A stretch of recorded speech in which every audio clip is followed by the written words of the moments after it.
What's up, guys? Welcome to the next Critique the Community. Sorry, we're about a week late. We have been doing separated. Holidays and, finally got back together just now, so. Yeah, if you would like to be a part of the next critique for December, we don't have much left of December, but we're gonna do a special one. We want to see your favorite photo you took this year, any genre. We're gonna open it for 2 slots, so it could be your 2 best images, but. I think people can just upload 3. 3, okay, so your 3 best photos of 2024. Yeah. There won't be like an overall theme for this next critiques. Yeah. Except just awesome pictures. Yeah, so we just wanna see the best of the best from the year. Have you taken one image you're happy with this year? Yeah, that's one that I'm happy with. Yeah, I've taken one that I'm happy with. Okay, good. So prizes, we don't have any sponsors lined up for this one. So we're gonna be sponsoring it ourselves, and we're gonna be giving away a prize to every single photographer that we choose for the next critique. It'll be at least 10, but maybe more. We're gonna give every single one of you a free tutorial from fstoppers.com/store, and I just launched my new consumer level hot sauce brand. I've had this hot sauce brand for years. I haven't really mentioned it very much, but I have released a product that's more reasonable because my last bottle of hot sauce was $170 a bottle. Yeah. So my new one is $40 a bottle. It's now on my website, olivium.com. It's now on Amazon. I'm gonna give every single one of you that we choose for this critique a free bottle as well. So they'll be starting the new year with hot sauce. Hell yeah. Okay. Hell yeah. So obviously we will announce the winner of this contest at the end, but we're giving away some cool prizes for this contest, which is drama. That's gonna be the theme we're doing. We have the Smoke Ninja Pro Trident kit. And if you haven't seen this, this is a brand new smoke setup that PMI has just released a few months ago, where you can set up 3 different smoke machines, put them in tandem, and you can get the output of a much larger smoke machine. It's kind of crazy watching the video of this thing run. Or you can set them up, separately and remote control them all so that you have smoke coming from different parts of your set. So not only could you do like a studio shoot with, product photography, but this is kind of made more for movie sets. So if you need to smoke out a whole room, it's gonna be a little bit easier to do with that. The big claim to fame with this product is it's wireless. Wireless, and it uses batteries, so you don't have to. Most smoke systems have the plug, you got to go to the store and buy the fog and everything. Or you'd have to have a generator on set, Yeah. which is a big pain in the butt. Exactly. So that's first place prize. Second place today is going to be Luminar Neo. This is awesome photo editing software that uses artificial intelligence to make editing photos almost instant. You just are like clicking buttons and sliding sliders. So if you're sick of paying for Photoshop and you're sick of layers and all the complexity, definitely check out Luminar Neo. And then third place, as always, is going to be a free tutorial from the store at fstoppers.com/store. Awesome. Let's get to it. Which one is first? Let's do this one here. This was taken by Oliver Tan, and this is awesome. He says, a photo of 8-time Red Bull cliff diving world champion Rihanna Ifland. I feel like I've seen this girl on YouTube. Like maybe she does shorts or something. Maybe I've seen that. I recognize the blue swimsuit. During her second dive in front of the iconic Sydney Opera House, these women dived from a 20-meter platform, which is twice the height of a 10-meter Olympic platform. He was battling winds outside. He shot at 8 frames per second with the Fuji XS20 with a 70 to 300 millimeters at 87 millimeters, ISO 200, f8. 1/500th of a second. Look at the lighting on this. It's like, it feels like it's lit with HMIs or something. Maybe Red Bull brought in lighting to light this whole scene, but then you start looking at the Opera House, and it also has kind of crazy lighting too. I feel like the Opera House always looks like that. It's just because of the shape and the slope that it I always think so. reflects light. Yeah, I don't know that he's done dodging and burning to that. Stepping back now, do you think that they have lit this scene so that everyone with a camera can get great shots or video or whatever? That is a really interesting thought that I never would have come to my mind. A few years ago, I would have said, yes, I think that's what's going on. Now that Photoshop is so amazing at recovering shadows and you can like select the subject and just recover shadows and it doesn't do the weird blooming stuff, I'm gonna guess that's what he did. I'm gonna guess she's backlit. She was very dark in the frame, but he shot in RAW and he recovered it in Photoshop. That's my guess. It's almost like if I zoom into her head, it's like the sun is noon. It's like straight up. I'm gonna guess that highlight on her hair is the sun hitting her from straight down, like 12 to 6. Yeah. But usually the worst time to take a photograph for most people. Very challenging lighting condition. Yeah. But then this looks really, really cool. You ready to rate it? Yeah. 3, 2, 1, 4 stars. I mean, it's super cool. Interesting pose by her. Amazing lighting. Such a cool background. This is going to sound maybe a little crazy, but I'd like to see a wider crop as well. It feels a little weird cropping the building right through the middle of the building. Yeah, I can see that. Maybe this is the crop I would choose, but I would still like to see, you know, her be even smaller in the frame. That could, I wonder what this would look like vertically if you like got rid of just some of it. Maybe it feels less iconic because you're not seeing as much of the landscape. But I could also see where, you know, the Red Bull, I was just at this Red Bull party with Pro Photo out in LA, and they had, we were talking about the Red Bull Illum, and I was like, how amazing are those shots where there are these landscape photos, and then the people are always like tiny in it. And many times you're looking and you're like, oh, I see. It takes you a second. I could see this shot being that, where it's pulled out a little bit more, and then you're like, whoa, she's tiny in there, and it makes you realize how high up she is. I agree. It's kind of taking away from her talent by zooming in, but if she's too small, you can't even tell what's happening. Yeah.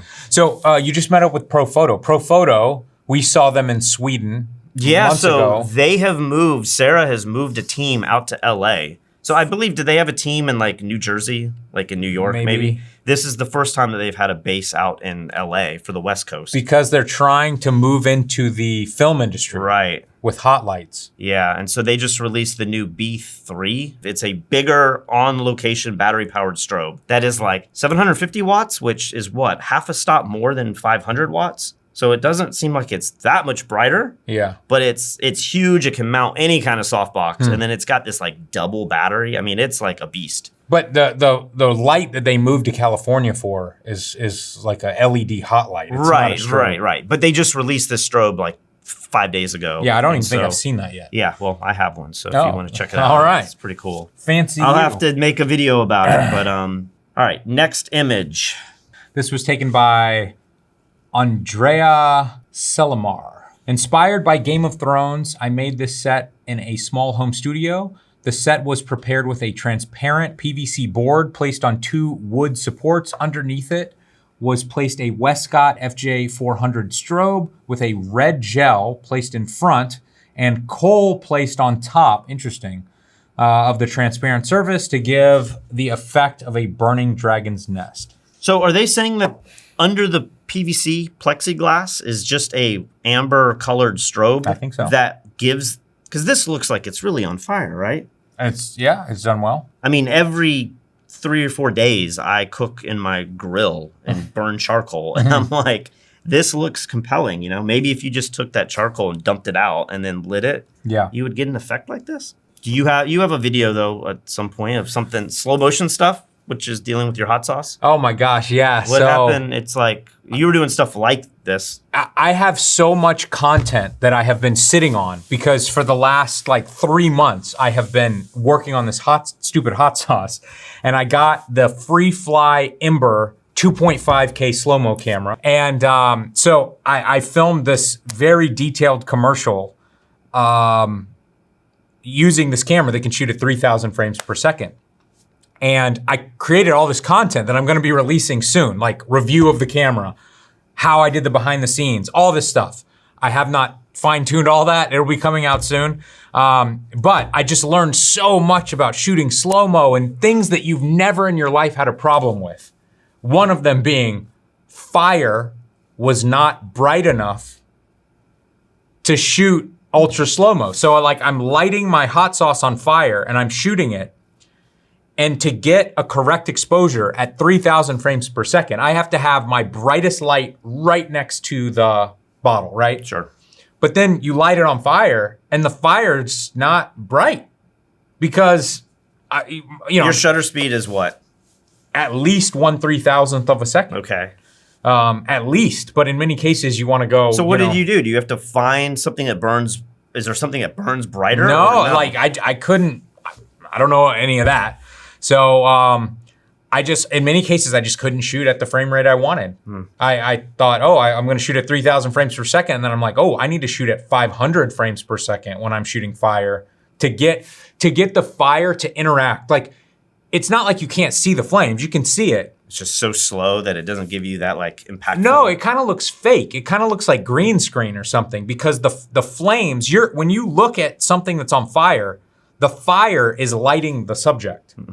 But when you shoot at 3,000 frames per second, you have to put a hot light so bright on that product to get a correct exposure that in comparison, the flames are dim. Yeah. So you can see the flames fine, but they're not affecting the hot sauce bottle. And they're not bright enough. They should be the brightest thing in the scene. they should be emitting light that is affecting the rest of the scene, and it's not. So anyway. Back to this image. Ideally, you know, this would have the embers lighting this egg. Yeah. Or seed or whatever this is, this fruit. This is a weird looking thing. It's a dragon egg. You've never seen Game of Thrones, No, right? I never got into that. I watched the first episode and it lost me. But, I mean, this photo is not good, right?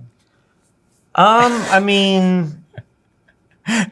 I mean, what are you gonna do with this? I mean, I don't know. Yeah, it's a very interesting setup, like technical setup.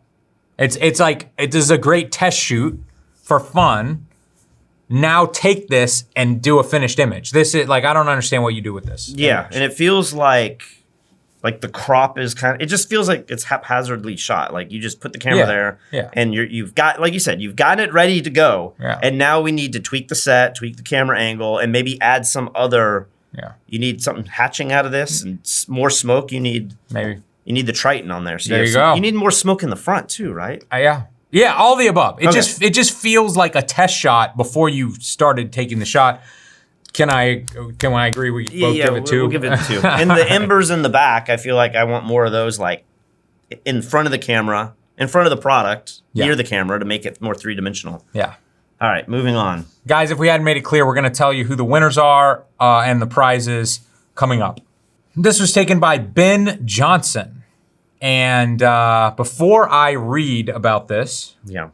Yeah, that's probably gonna make it more interesting. Yeah, because I'm trying to figure out like what's even going on here. Like this kind of feels like it's a celebrity. She's got the pen. It looks like the crowd is asking for her autograph. Is that what you get the vibe that's going on here? For sure. Yeah. Okay. Yeah. And do you think this is? Did you read how he did this or what this is? Like, do you think this is real? Okay, you already know. I already know. So I have to guess. Yeah. I find it very hard to believe that you could plan this or that you would want to plan this, right? Like I'm gonna get a model. I'm not gonna shoot her face, and then I'm just gonna get 100 people to stand around her.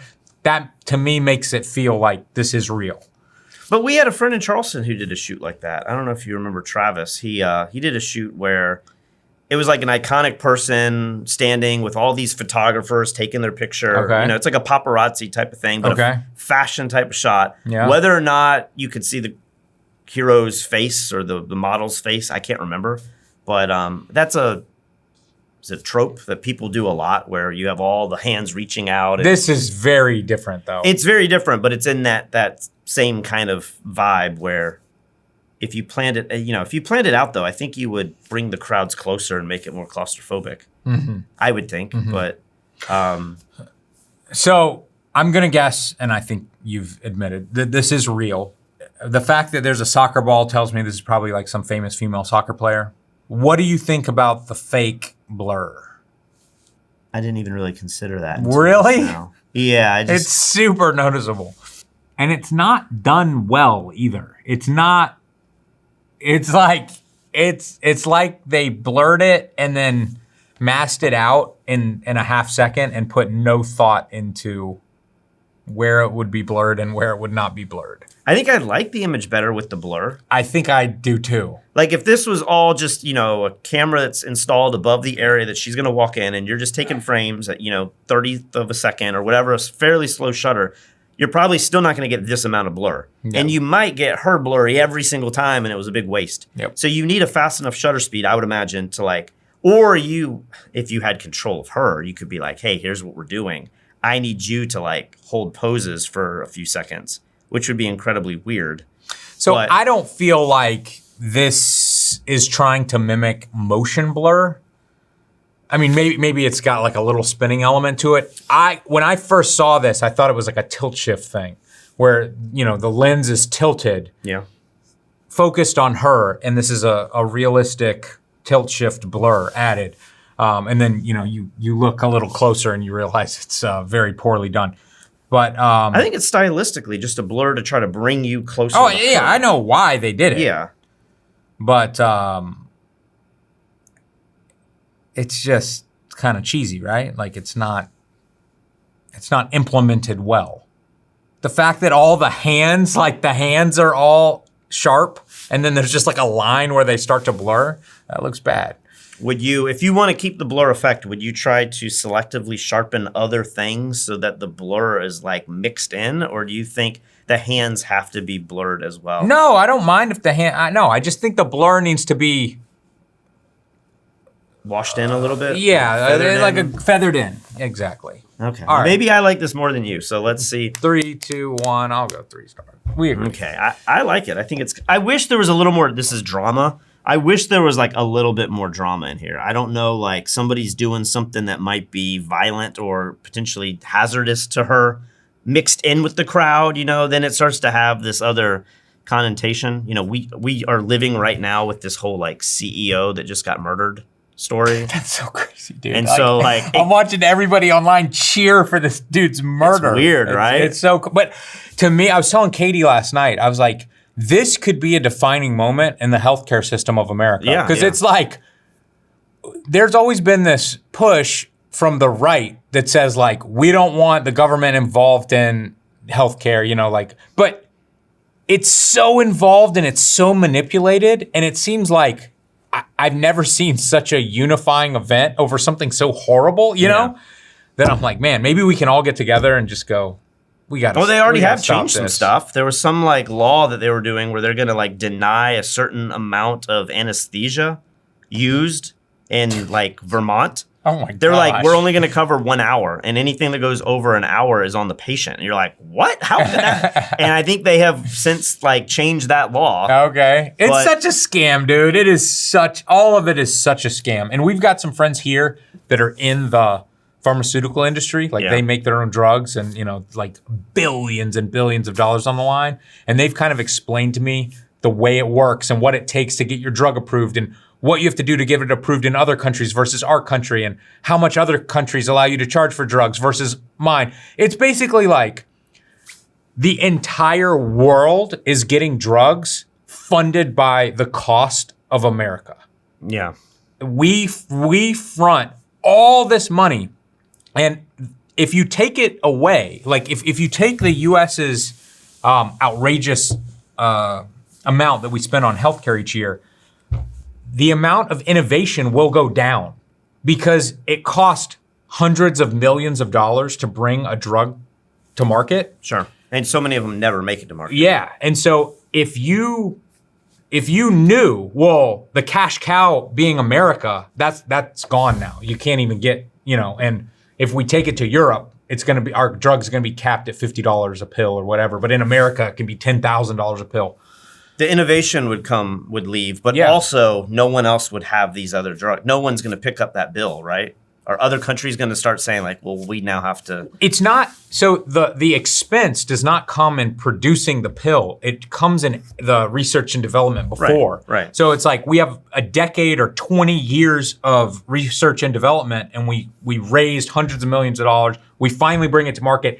Now we're going to try to make billions of dollars on this. So I do get it. Like the drug literally would not exist if they didn't have the ability to charge what they want on a free market. But it's such a crazy situation because it's not a free market anywhere else in the world, just in America. Yeah. And even here, it's not really free either. It's very confusing. Like it's very easy for one side to be like, here's the solution. But when you really dive into it, you're like, man, it's like the drug I'm on is like $5,000 a month. And yet I have found a way to make money. I put hundreds of dollars in my pocket each year by taking this drug and buying it with a credit card and then getting my insurance to cover it, my deductibles. Like it's the stupidest thing ever. Yep. And it makes no sense. But you know, here we are. Yep. So anyway, like back to this image, I just feel like this is kind of making me feel like, everybody's after this person, but then there's some evil player in the audience. All right, let's move on. And I read his little blurb about it. He said it was real at a real event, but he doesn't explain kind of like how he positioned himself and stuff. But cool shot. Okay, so here we go. Here we got some fire. And this is a good example. You can tell the orange light from the fire is hitting the firemen. You know what I mean? Yeah, if you zoom in their shoulders, like it's all very directional. Yeah, so like imagine if the fire looked almost the same, but then the people, the firemen were direct lit from a flash. You'd be like, oh, those firemen aren't even there. Yeah. Well, in your product shot, and it'll be good to see the video, like if you could light with artificial light from the same direction as the fire, then it would solve the problem. Well, but you need to light it in a way where either the fire is around 360 degrees, or you have to light from an angle that the fire is not illuminating. The fire will come around and engulf the bottle. Yeah. And so I can't move the light what if flames move. Oh, so you're saying you just light it from the left, but now the right side looks fake. Yeah, you want like a lick of flame to come out and touch the side of the bottle, and you want the light to light up right there. You know? I see what you're saying, yeah. The problem I have with this image, it's much like all of the images we see back when we picked up our cameras for the first time, where people, have the fire breather, and they're like breathing the fire out, and it's this cool event. But like at the end of the day, you're just kind of left with this like, maybe this is better than that because this feels more real. This is way better than that. Well, yeah, like this isn't just your friend who's got, Everclear in their mouth or whatever, but it's just, I don't know. There's something about the whole frame being just fire that's kind of, I don't know if I want this tighter, like this, where you can't tell how, like it's bringing more attention to the firefighters. Maybe you lose, I don't know, you're trying to get both the impact of the fire, but then also the precarious situation that the firefighters are in. But they're also not making, like they almost look too calm in this frame. It's like you want them to be like throwing their bodies away or like trying to escape, but maybe that's not very heroic. Realistic.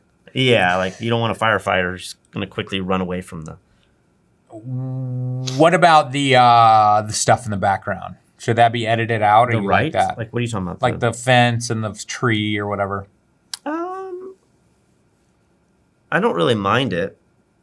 I know I always go back to like if it was a movie poster, maybe you'd cut out everything and make it as clean and graphic as possible. But I don't think in this presentation of it, I don't know that bothers me that much. This one, like, is this a tree up here? There's this one. Yeah. It almost looks like a waterfall of fire coming down. And it looks kind of weird, but that's probably the tree being illuminated. Maybe I would cut that out. Yeah. I feel like that one bothers me a little bit more than the ones right behind the people.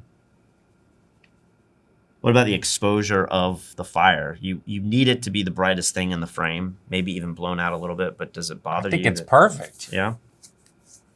I really like it. Let's rate it. 3, 2, 1. I'm going 4 stars. 3. Really? I mean, I don't know. You know what would be cool too? This in black and white and crop the top down a little bit. Like I don't feel like I need to see the height of the left side that much. I kind of want it to be like a narrow panorama. Like 16 by 9 or something, or even more? Yeah, maybe more, but yeah, I just feel like that looks cool to me. What's the story on this one? It was taken at a fire academy during a nighttime training, and shot it outside, Canon R5, and he says, yes, that is water coming out of the nozzle. Oh, I didn't even, oh yeah, you can see it. I didn't really even notice that. Yeah. So you can decide to edit this out if you want to, but you are also working on a physical product right now. Yeah. And how is that production going? Yeah, so I have started to build a baby bib that just works better than the baby bibs that I have been using for the last 2 years with my son. And so I thought, like many people, we always have these good ideas, and I've realized that, one, ideas are worthless, right? Everyone's got a good idea. And so I've worked hard to build a prototype, and now I realize the prototype is a worthless idea. Like it's worth nothing. Anyone can like spend $1,000 or more and go make a prototype. The real value in an idea is not actually building it and making it tangible, but it's now how do you market it and sell it? And is there a profit margin? And is it desirable in the market? It's like you patent it. Yeah, and you got to patent it to protect it and everything. So I'm kind of at that stage now where I wasn't going to patent this, but now I realize I need to patent it. And I'm about to pull the trigger on, building 1,000 or 10,000 units and shipping them in and getting them on Amazon. But somebody in our neighborhood was kind of like, maybe you should go a little smaller than what you're thinking. How many units were you thinking? I was going to do 10,000. And so that puts me in like a $30,000 risk, which didn't seem like that big of a deal. Yeah. But this person was like, you have plenty of time to figure out if 1,000 is going to work. And then you still have time to order, more and kind of build it up. So I've also been working with companies that help me get this product made in China. But then they're going to charge me like $7,000 for their service of doing it. And so then I was like, well, what if I just go on Alibaba and start like finding these sourcing factories myself? But now I'm starting to think, well, am I going to get screwed over by some of these people? Like they're very good at selling you. But then once I say yes to this company, I got to get an inspector over there that's a third party. There's just all this other stuff that you have to do. And again, the risk isn't that great. In the big scheme of things, it's like $10,000, $30,000. But do I go through somebody who can just guarantee that this is going to work? Or am I fooling myself into thinking that the guaranteed guy, he could still screw you over? You spend $7,000 for this service, but like things still go wrong. So I'm kind of at that stage now where the Chinese New Year's coming up. Do I try to get it in right now and get it going before maybe even some tariffs You're ready to do that? I think I am. I got a prototype that I'm like happy with. Okay. And so it's just, fix the packaging a little bit, but let's go. I would suggest not to do anywhere near 10,000. Anyway, it's been a big learning experience. I feel like I'm many months behind you. And then I see what you're doing, which is a totally different product, a totally different price point.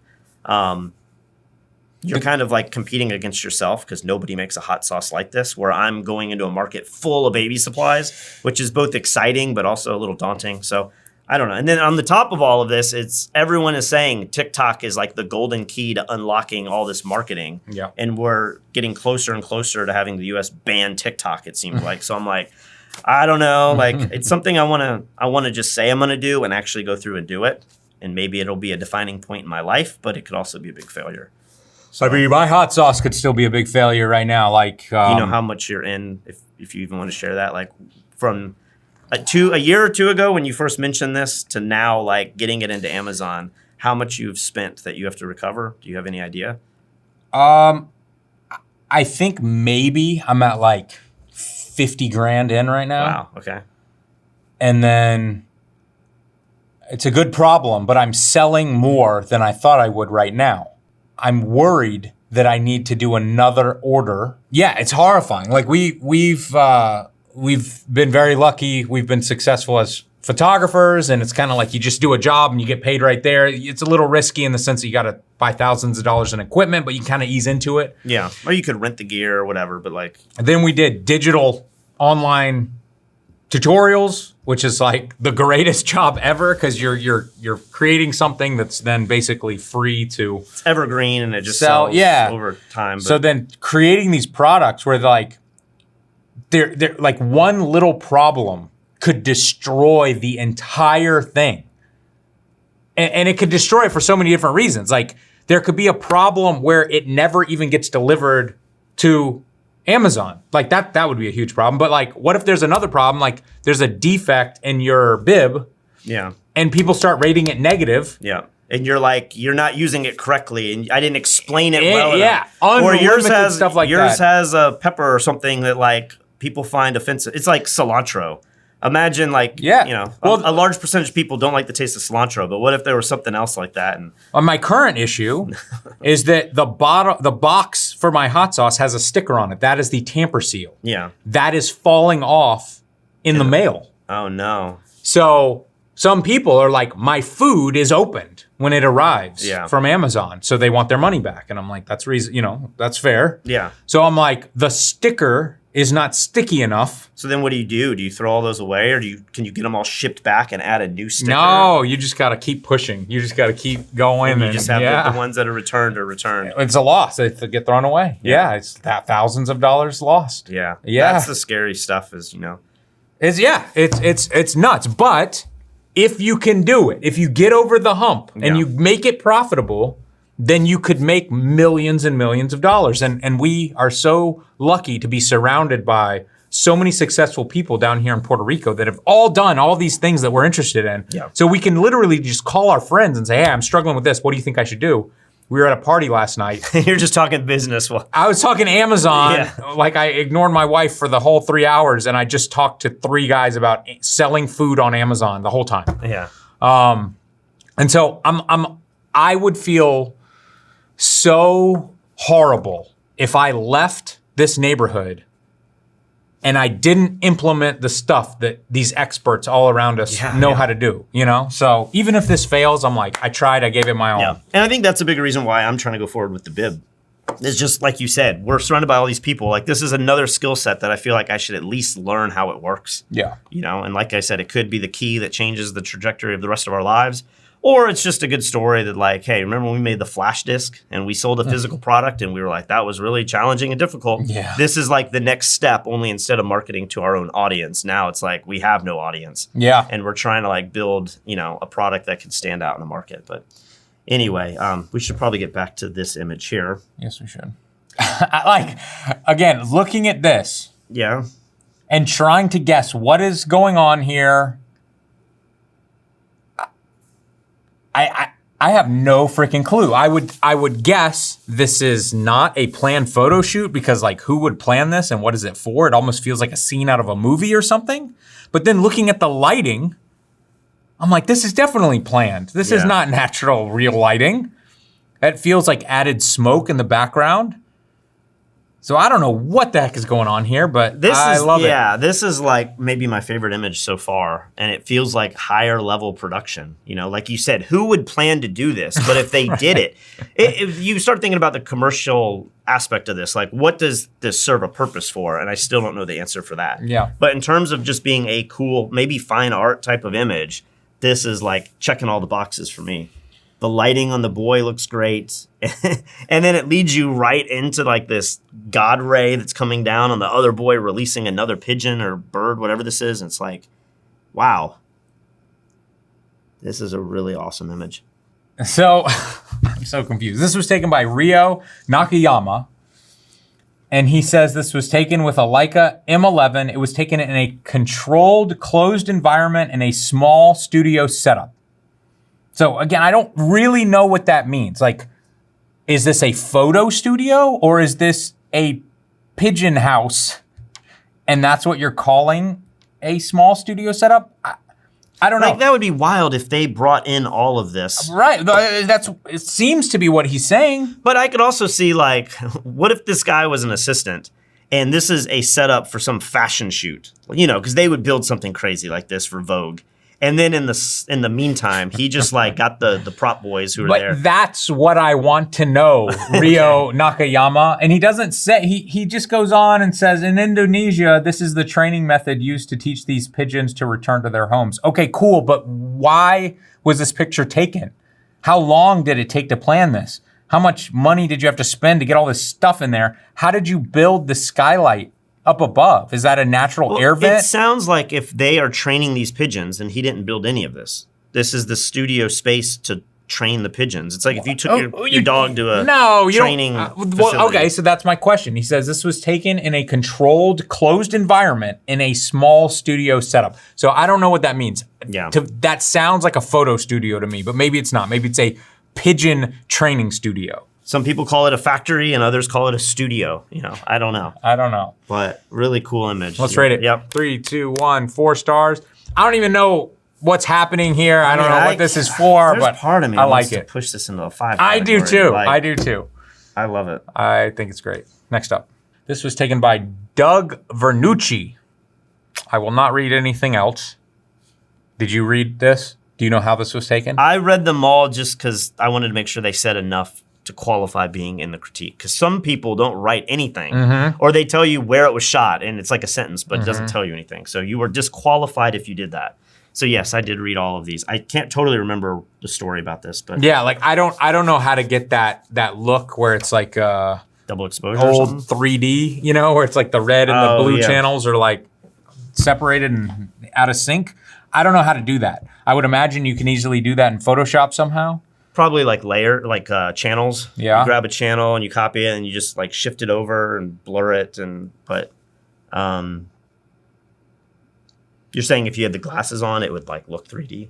I'm not saying that. I'm just saying this is what old 3D used to look like, where you'd have like the one red lens and the one blue lens, you know? You remember the photographer Nick Fancher? He used to write for us. He did stuff like this where he would set up like 2 or 3 lights, gel them differently, and then they would cast different color shadows. Yeah. But somehow like the key light would still illuminate the subject in a normal color scheme. Yeah, that was super cool. All right. I have no idea how he did this. Let's see what he says. Model was shot through a found piece of plastic on Kodak's Echochrome Pro against dry vegetation background. No freaking way. What does that even mean? He just had a sheet of 8x10 film that he put over his lens? Is that what it means? It says a piece of plastic. So I don't know if he's shooting through like a plastic bag. I would have never guessed that in a million years. Model was shot through a found piece of plastic on Kodak Echochrome Pro. It was shot on film, but then he had plastic in front of the lens, is what it sounds like. Yeah. The model was shot through a found piece of plastic on film. Shot on film. Yeah. Wow. That's it's interesting. It definitely has that like fine art. It's got that a little bit. Have you seen like Jeremy Cowart's stuff recently? No. He does a lot of stuff like this, where it's like using projectors and like weird lighting that's very refined, but then it turns into this, and it's kind of hard to put your finger on exactly what's going on. This almost feels like that, right? Like they're using a projector to put weird colors on the model. Yeah.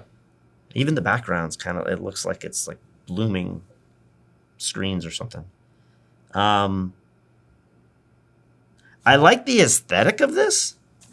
I'm not really sure I know what's going on, or like I just stayed at this really cool hotel in Beverly Hills, and they had a lot of stuff like this printed large, and they would be kind of celebrities, but from like the 50s and 70s, to where I'm struggling to remember who is that, but they're vaguely familiar. But they would have all these images like this printed large on the walls, and you're walking down this really posh hotel.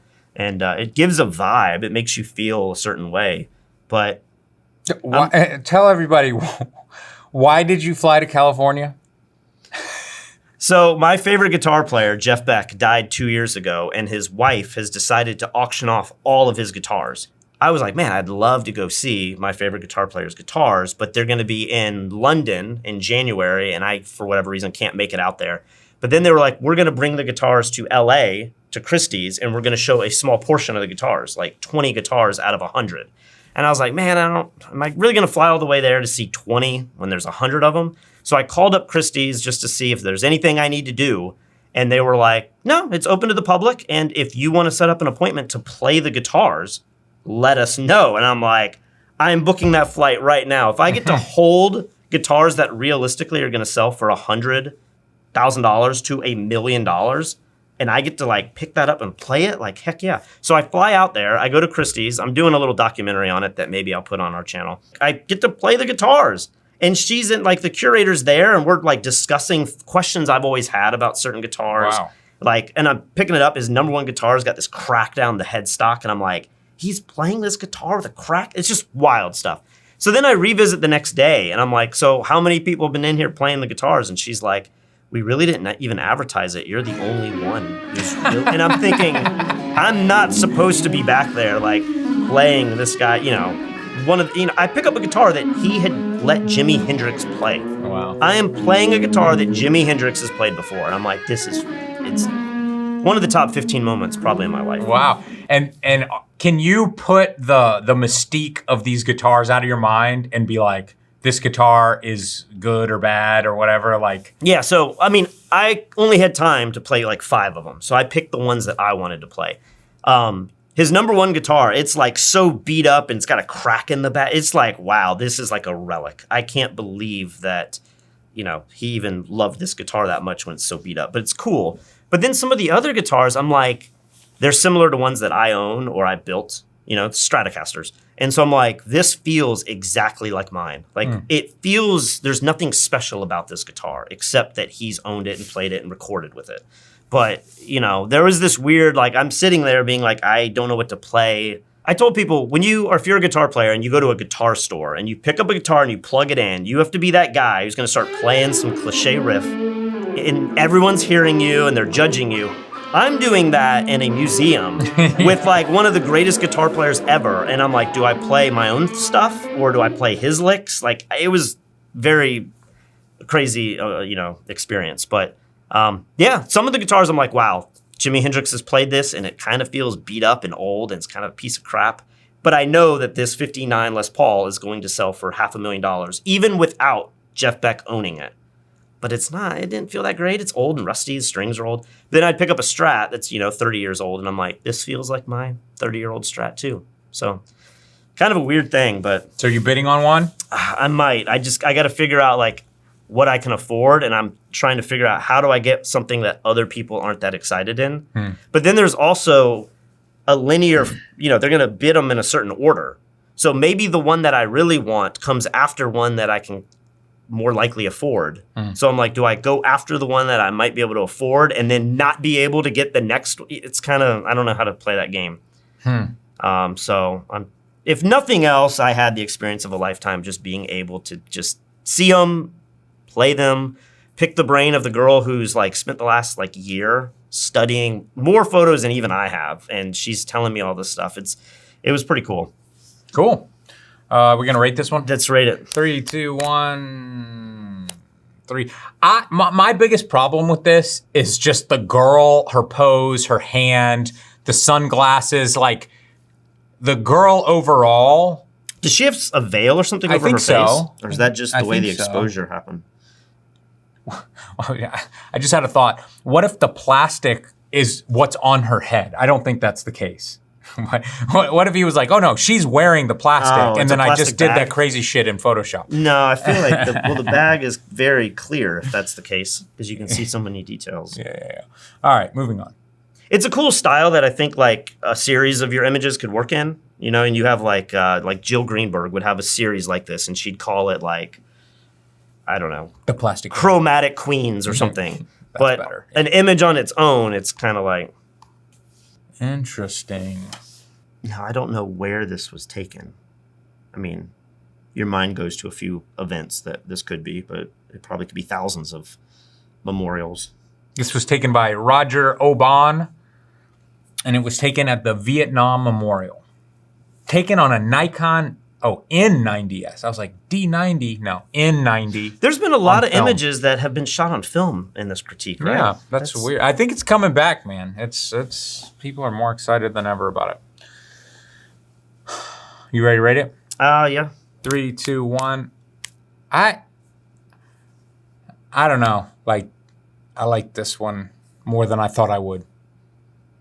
When I saw this, I thought this is just a very clever way to take an image that's going to tell a story that might be used for the press. Yeah. Like I could see CNN or something using this, but in terms of an image that I'm like, wow, like you got to have it printed, or it doesn't even totally tell the story because you can't tell what this is for. Like you would never know this is Vietnam, you know? This was rated 2.2 stars by the community. Oh boy. Assholes. I will say I dug down really deep to try to find interesting images, and unlike some of our other critiques, some of the lowest rated images actually made it into this and were pretty cool. Was this taken at a zoo? I'm not seeing a zoo that intricate. This was taken by Paul Lund. He says, polar bear approaching our boat's campsite on Svalbard. I was lucky enough to be on deck chilling. Weird noises from the outside turned out to be a polar bear walking on the ice. He still had some fresh blood after a kill. In post, I wanted to make it black and white, but still have the red blood on his face. One of my coolest experiences.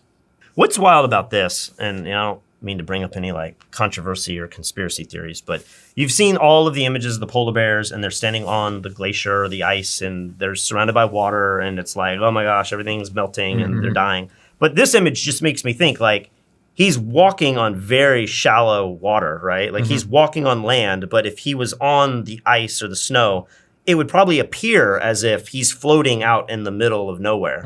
So it just, I don't know, it just kind of makes me think like those images you've seen where the polar bears are stuck on this little thing. Is it really like deep ocean water like you imagine? Or is that just shallow water and it's kind of an illusion to begin with? Yeah, that's true. I've never thought of that. But yeah, I've definitely seen that sad polar bear on a little piece of ice image. And yeah, maybe it's just a few inches deep around him. This guy's on land or he's in a boat? He's on a cruise? Boat. Okay. So then that's another thing. Like somehow the boat's in deeper water and he's probably high up shooting down. But all right, do you want to rate it? Yeah. 3, 2, 1. I go 4 stars. I'm gonna do 4. I really like it. It looks awesome, especially as a thumbnail, stands out. It's just the whole genre of spot coloring is kind of cheesy to me. So I would also like to see it straight black and white. I would also like to see it with natural color. Because there's a place in the middle that you could do. Like, look at his face. There's definitely some browns and some like color in there besides just red, right? Okay. If you could bring in like underneath him and just give a little bit more color, like maybe bring the color down 30% instead of 0 to where it feels this way, the way you want it to feel, but it doesn't take you into the realm I think you're going where you're like, it's a cheesy effect. Yeah. Yeah, I want to also see it with blue water. Yeah. And I don't know that having blue water would make you not notice the red. I feel like you'd still see the red. Yeah, it would be interesting to know what this looks like, because sometimes the water's like green or brown, and you're just like, that could be a reason to go black and white. All right, next. So if I just randomly came across this on Facebook or something, I would never think this is real. Would this even make you stop to read about it, or does this feel like a I would just screen feel like capture it's of a video AI game? or it's a video game. Yeah, it seems like a video game. But the fact that it's in this critique makes me think this is real. This was taken with a drone at a real volcano, which is pretty nuts. I mean, it's a freaking skeleton face with eyes for flames.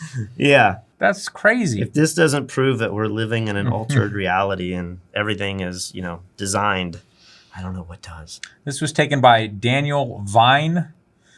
This image, captured with a drone on August 2021, shows a breathtaking aerial view of Iceland's blah, blah, blah volcano. The photograph reveals the volcano's lava field, which has cooled into a pattern eerily resembling a skull. The glowing cracks of molten lava form intricate veins within the dark surface.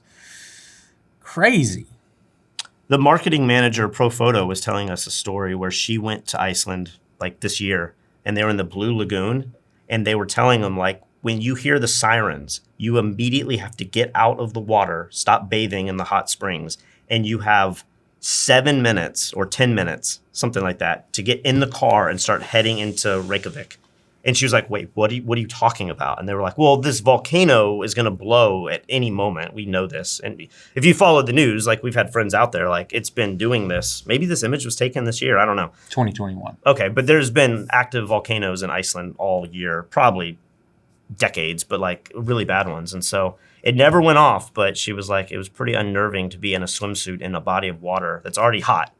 And to just know that if there's a siren, are we gonna recognize it? Are we gonna waste 2 minutes being like, what is that? There's a sign, Yeah. And it reminded me of the trip we did in Norway this year where I was reading about like the cliffs are about to fall. Yeah. And create this like tidal wave that will be the largest tsunami man has ever recorded. And it's supposed to happen today or within the next 50 years. And I'm like, why are we on a cruise ship that we'll all die if this thing goes off? Yeah. But there's something about, like, I've never been to an active volcano like this. There's something I want to experience this once in my life where, I could be near this. You can win your guitar and then go to Iceland on the way home. Sacrifice it? Oh. No, and you'll be playing it on the volcano. Yeah. Do you think that because it looks so fake that it takes away from it? Yeah. Yes, sadly, yes. I mean, if this was in some sort of photography contest, like live with prints on the wall or in a museum or whatever, you would just know it's real and there'd be a little blurb next to it and you could read about it. But yeah, it's almost, it looks like a cartoon. It's so over the top that it does take away from it. Looks like Spawn or something. Like, yeah. Like comic book character. I know. Like, this is going to sound blasphemous, but in a way, I almost want to like turn the drone so that it's not in the orientation of a skull. Yeah. But then maybe it's not cool at all if you do that. If you saw the horizon and you could see the face like drawn outside with like a little more sideways or something. I don't know. Well, you want to rate it? I don't know. I thought we did. No. 3, 2, 1. I'll go 3 stars. I mean, it's cool image. Yeah, it's like cool, but again, it kind of looks like a cartoon. So I wonder how this would present itself if it was on a website and you're scrolling through Icelandic volcano eruptions and you've already seen a few that have prepped you for this, and then you get to this and you're like, oh wait, what? Whereas we're just seeing one image on its own and it's like super impactful and you're almost questioning if it's real. But if this was in a portfolio, maybe it would. The other thing is you just like turn it 90 degrees. Maybe it would not feel the same. But then it would lose the impact. So I just saw a reel on Facebook or Instagram or something. And you never know if any of the stuff you're seeing is real, right? But it was a slackliner between 2 hot air balloons. And it said, like, they show this guy walking across, and then when he gets in, he's like celebrating. And it's like, this is the world record for the highest slackline ever. And it was done in 2 freaking air balloons, and you're hot air balloons. And you're watching, like, as you watch this 45-second clip, they change altitude, you know, like at one point the balloon's low, and then by the end it's high. And you're just thinking, like, and it doesn't seem like there's got to be protective stuff, right? Or is there not?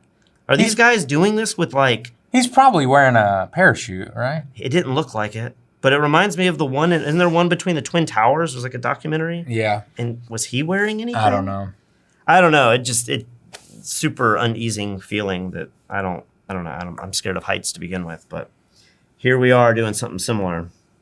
This guy, I mean, you can't tell if he's wearing a parachute either. But if you fall, do you just grab one of those like loopity things? I don't know. Is that the backup plan? I don't know. You ready to rate it? Yeah.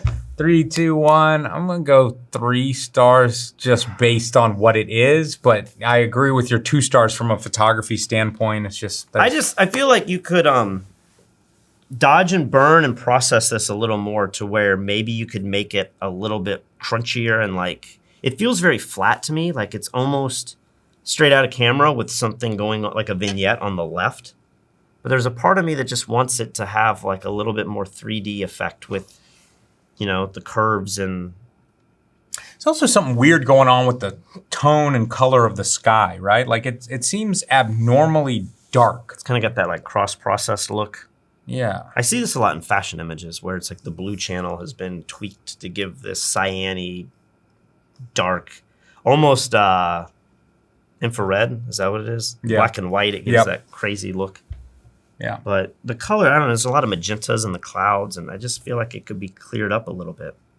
I wonder what the clarity slider in Lightroom would do to this. Or if you put it in a Luminar Neo and you just had that do its auto thing, if it would look better than this. All right. Are we ready to choose the 3 winners? I think so, yeah. All right. 3rd place and the winner of a free tutorial from the Fstoppers store, we're going with the Polar Bear by Paul Lund. Very cool shot. If you'd like a tutorial, send me a private message, Lee Morris on fstoppers.com, and let me know which one you would like. Number 2's got to be this Red Bull base jumper diver image. By Oliver Tan. Really cool. Congratulations. What did they win? They're going to be winning a copy of Luminar Neo so they can edit their photos. Cool. And 1st place, you know it's got to go to the pigeons. Yeah. Rio Nakayama. I still don't know what the hell's going on in this image. Send me a little bit more info. Like, did you set this up? Why did you do this? If this is just in a photo studio, or is this in a pigeon studio? And what's cool is it's got all the smoke in this already, but you're going to be winning the PMI Smoke Ninja Trident set. So yeah. Maybe you could even like revisit this if this is near his home and add even more smoke and set him up and do something dramatic like this again. Send me a private message. Let me know all of your contact info, email address, phone number, and your mailing address. And keep in mind, guys, for this contest and for contests in the future, we can only guarantee mailing to the United States. We just had a disaster trying to mail this guy a lens. I apologize. in the future, we can only guarantee shipment to the U.S. That doesn't mean you can't get it, but you may have to pay shipping. Yeah, you got to figure it out yourself. Somebody stateside might have to forward it or something, which isn't a big deal, but it adds complication with us and our sponsors. Normally, for the last year, every month, we've been doing a huge sale on one of our tutorials that kind of coincides with our theme of the current contest. But since it's the holidays, we're doing the biggest sale of the year right now. So you can head over to fstoppers.com/store. Every single one of our tutorials is on sale. And the more you buy, the more you save. So you can check that out. And remember, the prizes for the next contest, every single person's getting a bottle of Olivium hot sauce, the world's finest hot sauce. And a free tutorial from the Fstoppers store. We will see you guys in like 3 weeks. The theme, just to remind them, best photo of 2024. So hopefully you have 3 of them, submit them, and then we will be looking at some really awesome photos. See you soon, guys.